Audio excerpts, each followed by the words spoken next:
Hi guys, and welcome to my shop. I made a lot of progress in the last couple days, but before we jump into it, I want to answer one question that I get all the time, and not only for this project. Wouldn't it be cheaper to start from scratch, or wouldn't it be cheaper to just buy a new trailer?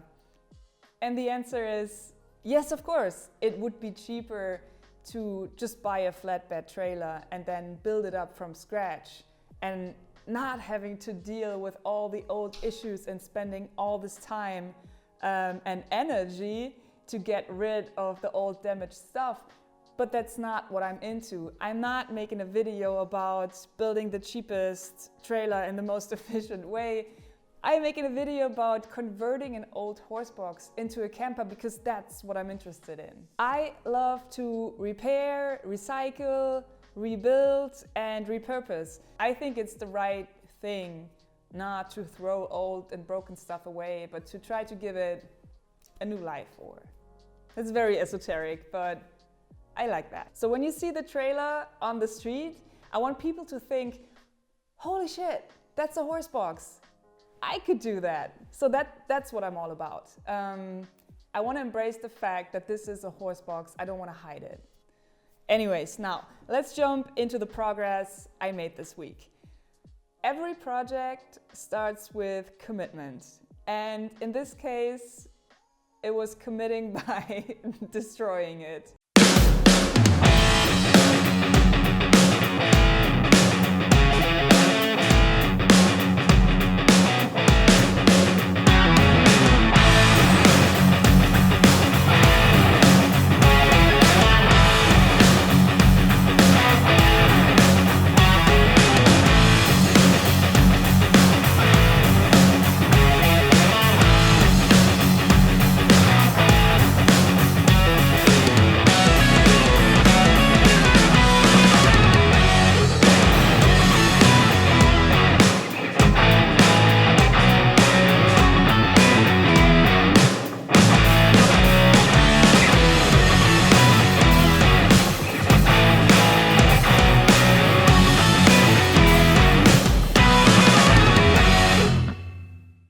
I didn't want to take down the roof by myself because chances are pretty high that it would get damaged or break. So I first took down and rebuilt the back of the trailer and then the front.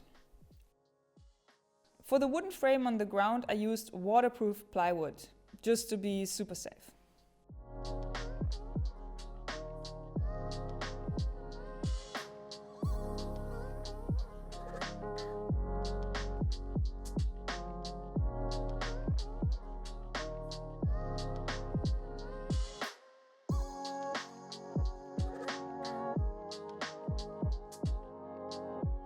Then I reconstructed the skeleton of my camper.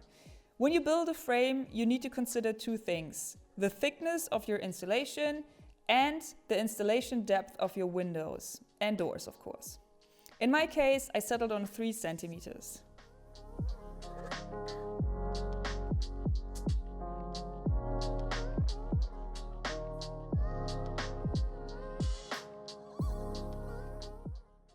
When you work with plywood that thin, make sure that you pre-drill and countersink, otherwise the wood might split. Because of that, I actually changed my method later on.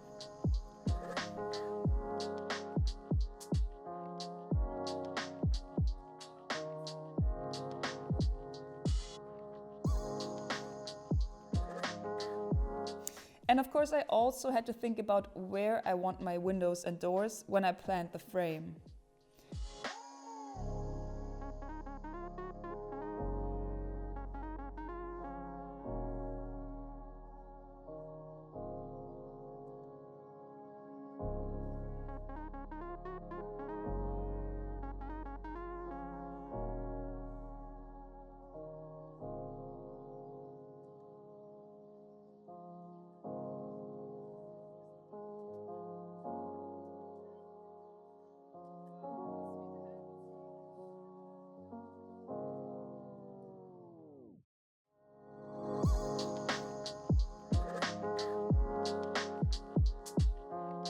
Then I did the same work on the front part of the trailer, and I ended up working with pocket holes for the uprights because it was much easier and quicker, and I don't have to deal with the splitting plies.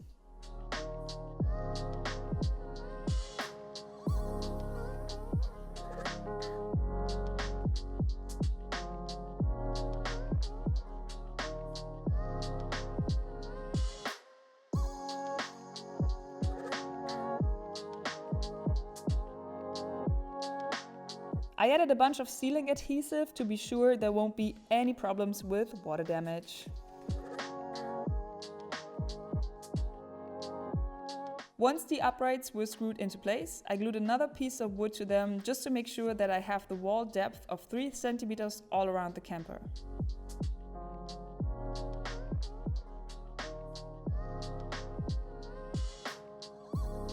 And finally, I glued and screwed strips of wood to the roof. I made sure only to screw in the beam part of the roof structure, so it's still 100% watertight.